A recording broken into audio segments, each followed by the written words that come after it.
Hello everyone, welcome to learning with this. और आप लोगों की पढ़ाई कैसी चल रही है? आई होप आप लोगों की पढ़ाई बहुत अच्छी चल रही होगी और आपका एग्ज़ाम भी बहुत नज़दीक आ गया है बिहार शिक्षक का। तो आज मैं आपके लिए एनसीईआरटी 7th की एनसीईआरटी का 15वां चैप्टर लेकर आई हूँ, प्रकाश। और मैंने बाकी चैप्टर आपके करवा दिए 7th की एनसीईआरटी के भी और 6th के भी। अगर आपने नहीं देखे हैं तो देखिए जाके चैनल पर जाके। और आपको पता है एनसीईआरटी से ही सारे क्वेश्चन बनेंगे, एनसीईआरटी और एससीईआरटी से। आइए देखते हैं फर्स्ट चैप्टर हम लोग का प्रकाश है, प्रकाश का परावर्तन। आइए देखते हैं प्रकाश के परावर्तन में क्या दिया हुआ है हम लोगों का। प्रकाश की दिशा को परिवर्तित करने की विधि यह है, क्या है? प्रकाश की जो दिशा है उसको परावर्तित करने की विधि क्या है? परावर्तन।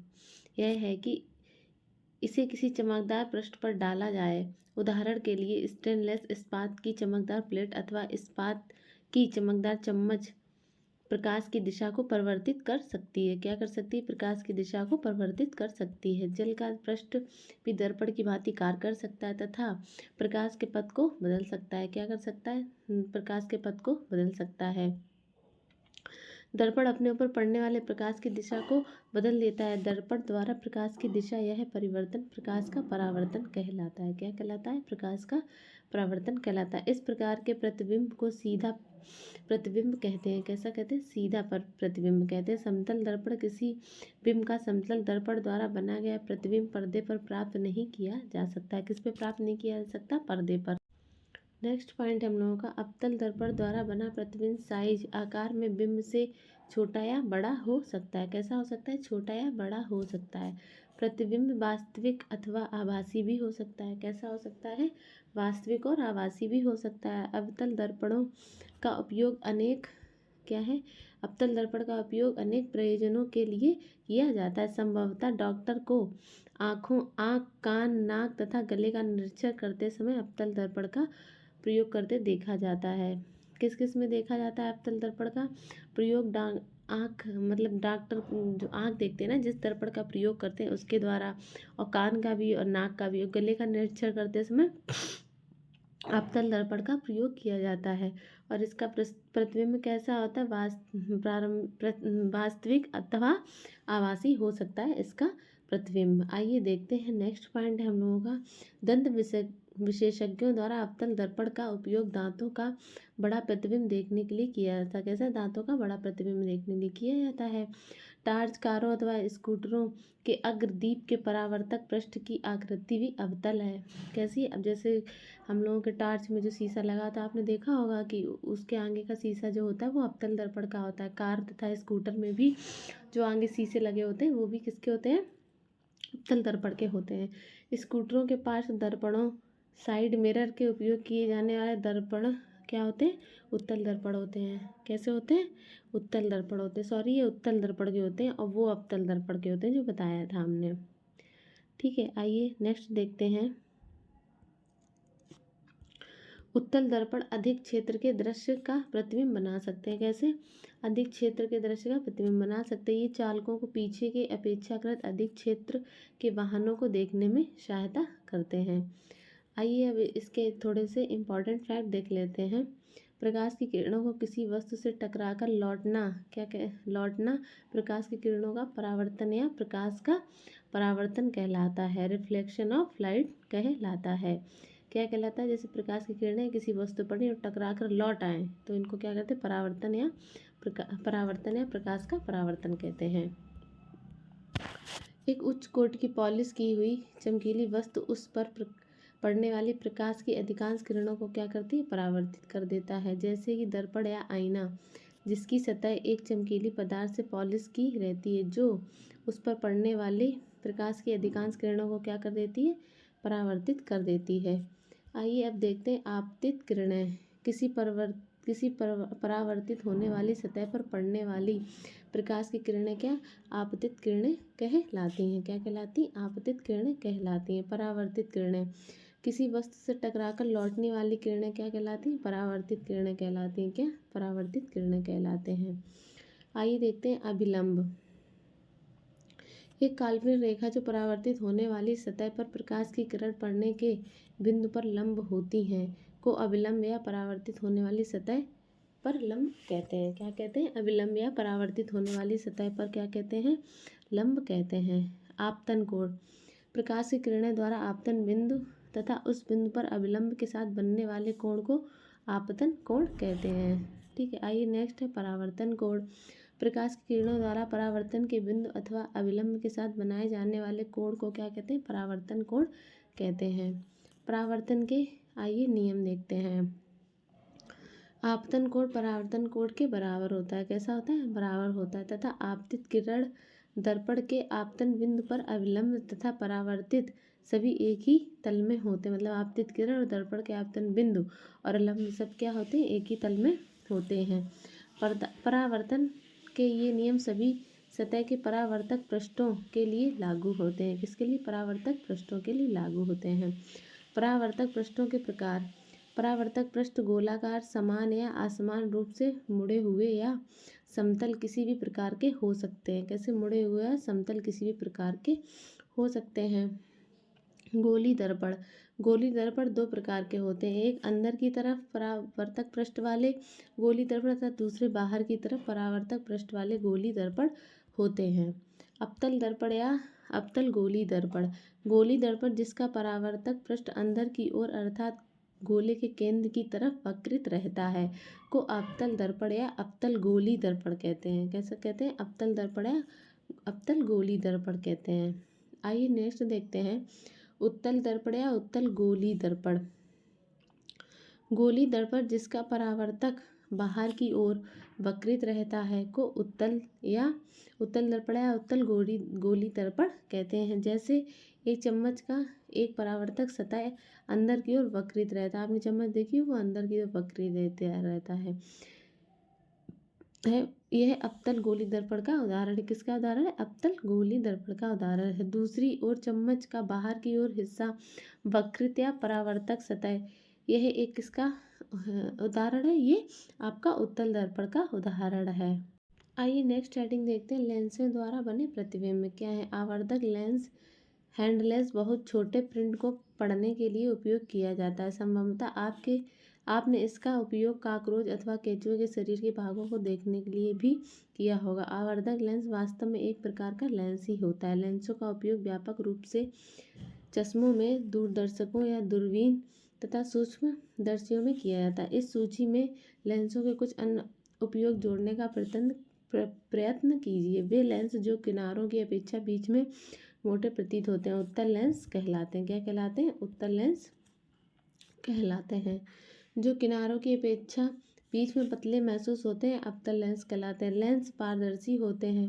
कैसे? तो पारदर्शिता इनमें से प्रकाश गुजर सकता है। कैसा हो सकता है? लेंस पारदर्शी होते हैं, इनमें से क्या होता है? प्रकाश गुजर सकते हैं। ऐसी स्थिति में ही उत्तल लेंस को आवर्धित लेंस की भांति उपयोग किया जाता है। अवतल लेंस द्वारा बने प्रतिबिंब सदैव आभासी, सीधे और बिंब के साइज से छोटे होते हैं। कैसे होते हैं? उत्तल लेंस द्वारा बने प्रतिबिंब सदैव आभासी, सीधे तथा बिंब के साइज के होते हैं। सूर्य, नेक्स्ट पॉइंट है सूर्य का प्रकाश श्वेत अथवा रंगीन। आइए देखते हैं सूर्य का प्रकाश जो होता है वो श्वेत अथवा रंगीन क्यों है। यहाँ वर्षा के पश्चात दिखलाई देता है। जब सूर्य आकाश में क्षितिज के पास होता है, इंद्रधनुष आकाश में अनेक रंगों के एक बड़े धनुष या आर्क के रूप में दिखाई देता है। मोटे तौर पर इन धनुष में 7 वर्णक होते हैं। ये हैं लाल, नारंगी, पीला, हरा, नीला, जामुनी तथा बैंगनी।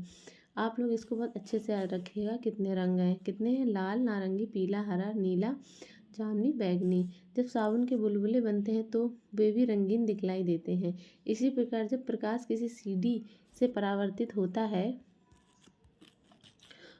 तो आपको अब अनेक वर्ण दिखाई देते हैं। सूर्य के प्रकाश में 7 वर्ण विद्यमान है। ऐसे प्रकाश को श्वेत प्रकाश भी कहते हैं। क्या कहते हैं? ऐसे प्रकाश को श्वेत प्रकाश भी कहते हैं। आइए कुछ हम लोग इम्पॉर्टेंट फैक्ट देखते हैं। क्या क्या इम्पॉर्टेंट फैक्ट है? कोई भी पॉलिश किया हुआ अथवा चमकदार पृष्ठ दर्पण की भांति कार्य करती है। जो प्रतिबिंब पर्दे पर प्राप्त किया जा सके वास्तविक प्रतिबिंब कहलाता है। जिस प्रतिबिंब को पर्दे पर प्राप्त ना किया जा सके उसे आभासी प्रतिबिंब कहते हैं। समतल दर्पण द्वारा बना प्रतिबिंब सीधा होता है, यह आभासी होता है तथा बिंब के समान साइज का होता है। प्रतिबिंब दर्पण के पीछे उतना ही दूरी पर बनता है जितने की दर्पण के सामने बिंदु की दूरी होता है।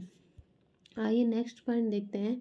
अवतल दर्पण वास्तविक तथा उल्टा प्रतिबिंब बना सकता है। जब बिंब को दर्पण के अत्यंत निकट रखते हैं तो प्रतिबिंब आभासी, सीधा तथा आवर्धित होता है। कैसा होता है? आभासी, सीधा तथा आवर्धित होता है। उत्तल दर्पण द्वारा बना प्रतिबिंब सीधा, आभासी और साइज से बिंब से छोटा होता है। उत्तल लेंस वास्तविक तथा उल्टा प्रतिबिंब बना सकता है। कैसा? वास्तविक तथा उल्टा प्रतिबिंब बना सकता है। जब बिंब लेंस के अत्यंत निकट रखा जाता है तो बनने वाला प्रतिबिंब कैसा होता है? आभासी, सीधा तथा आवर्धित होता है। कैसा? आभासी, सीधा तथा आवर्धित होता है। जब उत्तल लेंस को वस्तुओं को आवर्धित करके देखने के लिए उपयोग किया जाता है तो उसे आवर्धक लेंस कहते हैं।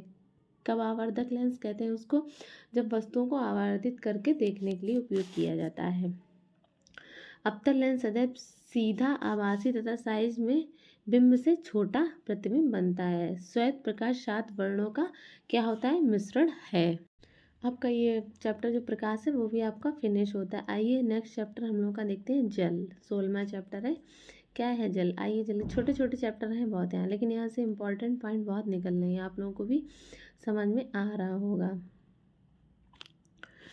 आइए नेक्स्ट पॉइंट देखते हैं हम लोग क्या दिया हुआ है जल में। प्रतिवर्ष क्या दिया गया है? प्रतिवर्ष 22 मार्च को विश्व जल दिवस के रूप में मनाया जाता है। क्या मनाया था? 22 मार्च को जल दिवस के रूप में मनाया जाता है। व्यक्ति का जल संरक्षण के महत्व की ओर ध्यान आकर्षित करने के लिए हम प्रतिवर्ष जल दिवस मनाते हैं। किस लिए मनाते हैं प्रतिवर्ष?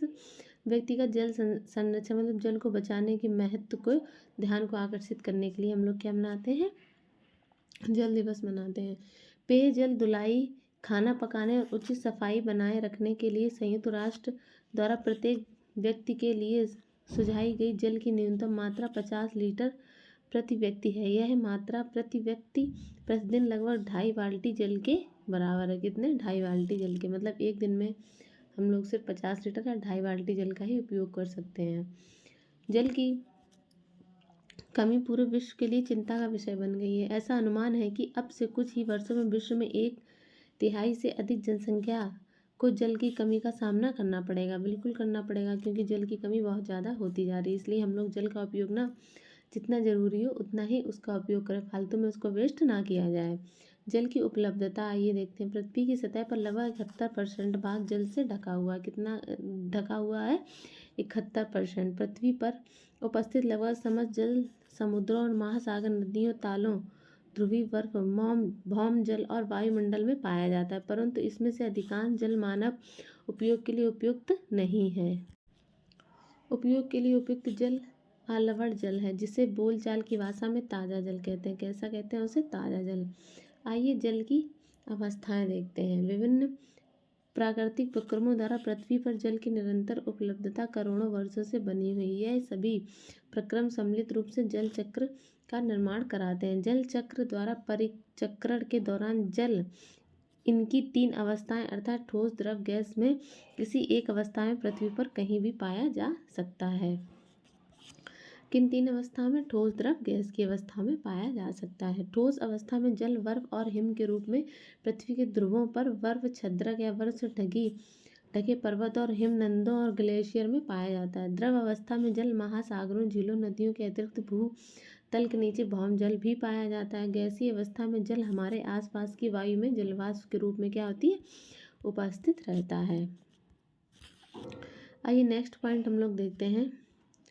जल का उसकी तीनों अवस्थाओं के बीच सतत चक्रण द्वारा पृथ्वी पर जल की कुल मात्रा स्थिर बनी रहती है, जबकि समस्त मानव संसाधन तथा अन्य सभी जीव जल का उपयोग करते हैं। अधिकांश शहरों और नगरों की अपनी जल आपूर्ति व्यवस्था होती है। क्या होती है? जल आपूर्ति व्यवस्था, जो नागरिक निकायों द्वारा संचालित होती है। किसके द्वारा? नागरिक निकायों द्वारा संचालित होती है। जल को आसपास की किसी झील, नदी, तालाब अथवा कुओं में लाया जाता है। जल की आपूर्ति पाइपों के विशेष क्रम में बिछाए जाल द्वारा की जाती। किसके द्वारा? जल की आपूर्ति पाइपों के विशेष क्रम में बिछाए जाल द्वारा की जाती है।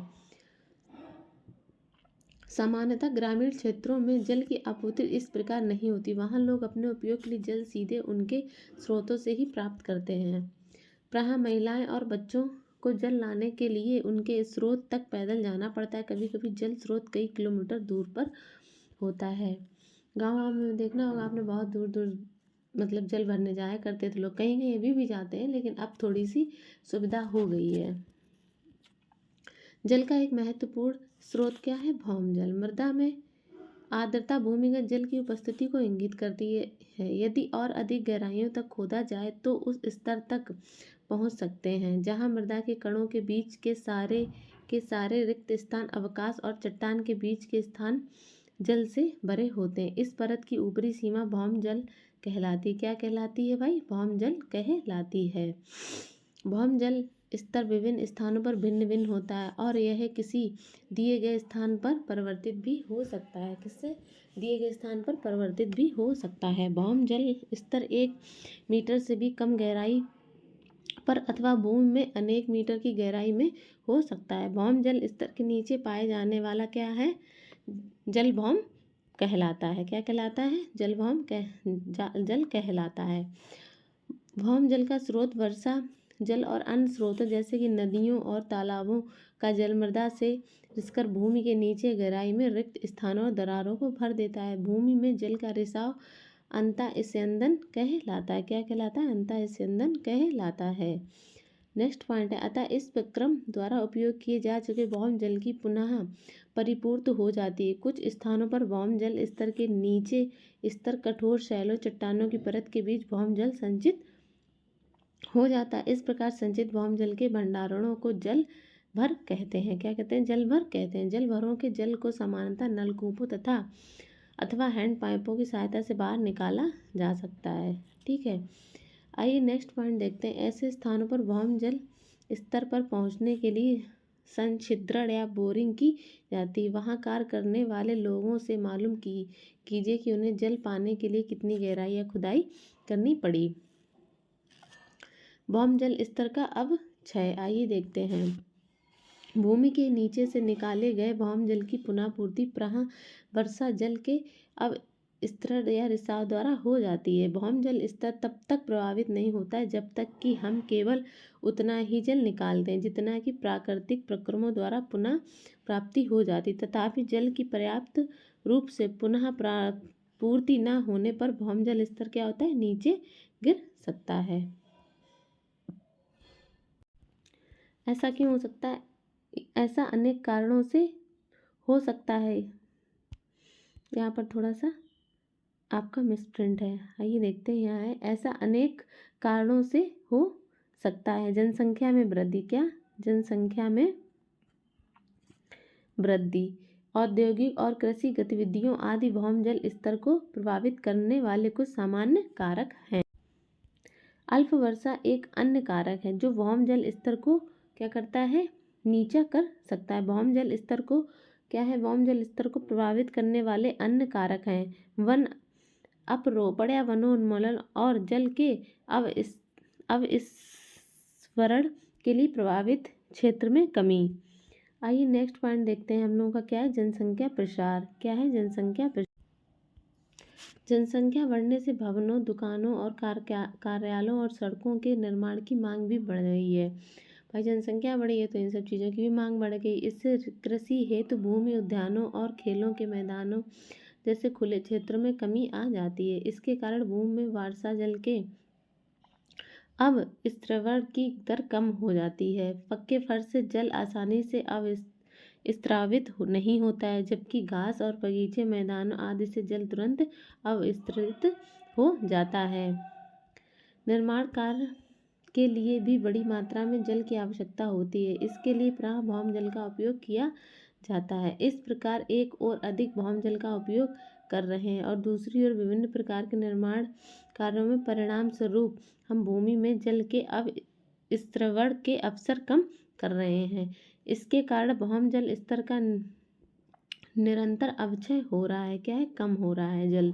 वास्तव में अनेक शहरों में कुछ भागों में भौम जल स्तर चिंताजनक रूप में अत्यधिक निम्न स्तरों तक पहुंच गया है। बढ़ते हुए उद्योग। जल का उपयोग सभी उद्योगों द्वारा किया जाता है। उपयोग में आने वाली लगभग हर वस्तु के उत्पादन में कहीं ना कहीं जल की आवश्यकता होती है। उद्योगों की संख्या निरंतर बढ़ती जा रही है। अधिकांश उद्योगों द्वारा उपयोग किए जाने वाला जल भूमि से निकलता है। किससे निकलता है भाई? हम लोगों का भूमि से निकलता है। आइए कृषि कार्य देखते हैं। क्या कृषि कार्य, भारत में अधिकांश किसान अपनी फसलों की सिंचाई के लिए वर्षा पर निर्भर रहते हैं। किस पर निर्भर रहते हैं भाई? वर्षा पर निर्भर रहते हैं। नहरों जैसे सिंचाई तंत्र केवल कुछ ही क्षेत्रों में उपलब्ध है। मतलब नहर जैसे कुछ सिंचाई तंत्र है जो कुछ ही शहर मतलब गांव में क्षेत्रों में उपलब्ध है। इन तंत्रों में भी अनियमित वर्षा के कारण जल की उपलब्धता में कमी हो जाती है। मतलब रेगुलर वर्षा नहीं होती है तो इनमें भी जल की कमी हो जाती है। अतः किसानों को सिंचाई के लिए भौम जल का उपयोग करना पड़ता है। जनसंख्या के बढ़ते दबाव के कारण कृषि के लिए भौम जल का उपयोग दिन पर दिन बढ़ता जा रहा है। मतलब दिन पर दिन इसकी उपयोगिता बढ़ती जा रही है। इसके परिणाम स्वरूप भौम जल स्तर में लगातार क्या आ रही है? गिरावट आ रही है। जल का वितरण देखते हैं। अनेक कारणों से विश्व के विभिन्न क्षेत्रों में पाए जाने वाले जल के वितरण में बहुत असमानता है। कुछ स्थानों पर अच्छी वर्षा होती है और वह जल से समृद्ध है। इसके विपरीत रेगिस्तान है जहाँ पर बहुत कम वर्षा होती है। भारत बहुत विशाल देश है जिसके सभी क्षेत्रों में एक समान रूप में वर्षा नहीं होती है। कुछ स्थानों पर अत्यधिक वर्षा होती है जबकि कुछ अन्य स्थानों पर बहुत कम वर्षा होती है। अत्यधिक वर्षा से यहाँ बाढ़ आ जाती है जबकि वर्षा की कमी से सूखा पड़ता है। अतः हमारे देश में एक ही समय पर कुछ क्षेत्रों में बाढ़ और कुछ में सूखा हो जाता है। मतलब एक ही समय पर कुछ क्षेत्रों में सूखा हो जाती है, कुछ क्षेत्रों में क्या बाढ़ हो जाती है। जल नेक्स्ट पॉइंट क्या है? जल प्रबंधन। आइए देखते हैं जल प्रबंधन में क्या दिया है हम लोगों का। अनेक स्थानों पर जल की नियमित आपूर्ति सुनिश्चित पाइप तंत्रों के द्वारा की जाती है। जब नागरिक प्राधिकरण पाइपों द्वारा जल की आपूर्ति करते हैं तो यह संभव है कि जल गंतव्य तक ना पहुंच पाए। कहाँ तक ना पहुंच पाए? गंतव्य तक ना पहुंच पाए।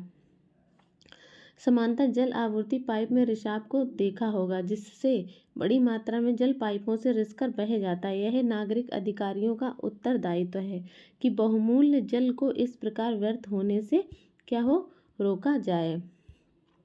कुप्रबंधन अथवा बर्बादी व्यक्तिगत स्तर पर ही हो सकती है। किस पर? व्यक्तिगत स्तर पर भी हो सकती है। कभी जानबूझकर अथवा अनजाने में दांतों में मंजन करके दाढ़ी बनाने, नहाने और कई अन्य क्रियाकलापों के दौरान जल की बर्बादी करते हैं। आइए नेक्स्ट क्वेश्चन है त्रुटिपूर्ण टोटियों से जल रिसाव उसकी बर्बादी एक अन्य स्रोत है। मतलब जो टोटियाँ होती है उससे आपने देखा होगा कि कभी कभी जल निकलता रहता है। मतलब उनको सही करवा लेना चाहिए। उपयोग के दौरान जल की बर्बादी से ऐसा प्रतीत होता है जैसे भविष्य में हमें जल की आवश्यकता ही नहीं होगी।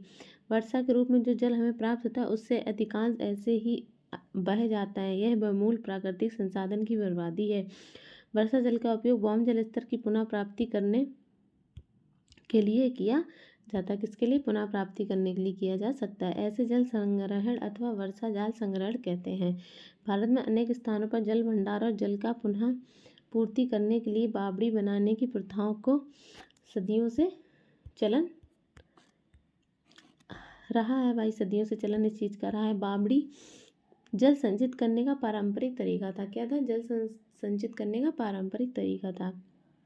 अभी भी अगर बारिश होती है तो हम लोग क्या कर सकते हैं? बारिश के पानी को इकट्ठा कर सकते हैं। उससे हम लोग अपनी गाड़ियाँ धुल सकते हैं और अन्य चीज़ों में भी उसका प्रयोग किया जा सकता है।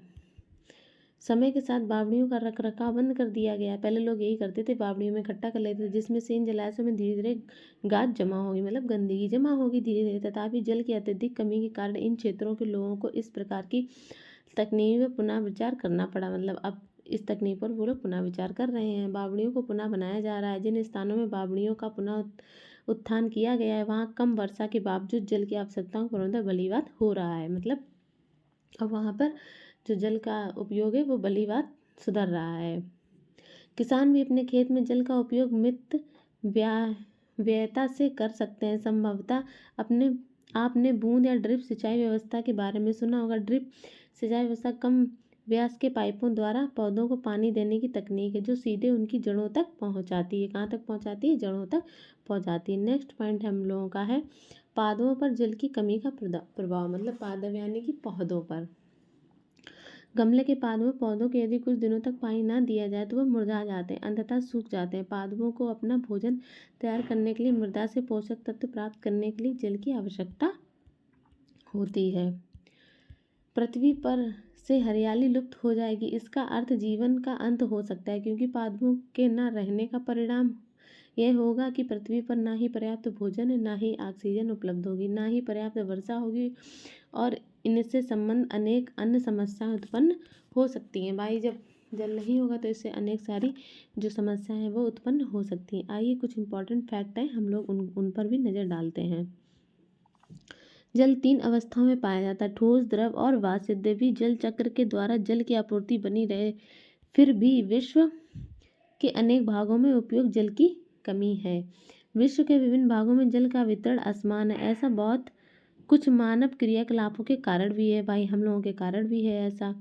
उद्योगों की तेजी से वृद्धि, बढ़ती जनसंख्या, सिंचाई की बढ़ती आवश्यकता और कुप्रबंधन जल की कमी के कुछ कारण हैं। बिल्कुल सही बात है। जल के अनावश्यक उपयोग और अत्यधिक मात्रा में भौम जल का उपयोग करने से बचना चाहिए। भूमि में जल के पुनः पूर्ति को बढ़ाया जाना चाहिए। तो आई थिंक आपको ये वाला चैप्टर समझ में आया होगा। इसमें क्या समझाया, जल के बारे में था कि मतलब जल है जो हम लोगों के लिए कितना इम्पॉर्टेंट है, कितना महत्वपूर्ण है और उसको एक सही तरीके से यूज़ करना चाहिए। ये नहीं कि यूं ही चल रहा है पाइप तो पानी बह रहा है, ये भी नहीं होना चाहिए। ठीक है, तो ये हम सब लोगों के लिए ज़रूरी है कि जल का हम लोग सही जगह सही उपयोग करें और फालतू में बर्बाद ना करें उसको। चलिए, अगर आज की आपको क्लास मेरी पसंद आई है तो वीडियो को लाइक कीजिएगा, चैनल को सब्सक्राइब कीजिएगा और शेयर ज़रूर करिएगा। आप लोग शेयर नहीं करते हैं। Thank you so much.